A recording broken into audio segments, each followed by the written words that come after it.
స్వామిద, రాజంపేట నియోజకవర్గం, సిద్ధవటం మండలం, నిర్మలగిరి యేసుక్రీస్తు ప్రార్థన మందిరం, నిర్మలగిరి కాలనీ, మరికొన్ని గ్రామాలలో క్రిస్మస్ వేడుకలు బుధవారం ఘనంగా జరిగాయి.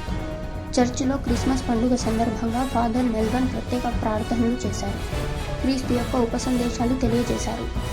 సంఘమిత్ర ఫౌండేషన్ అధ్యక్షులు పి. రాజుద్దీన్ మాట్లాడుతూ, చర్చి చుట్టూ కాంపౌండ్ నిర్మాణానికి 50,000 రూపాయలు అభివృద్ధి కొరకు అందిస్తామని తెలియజేశారు.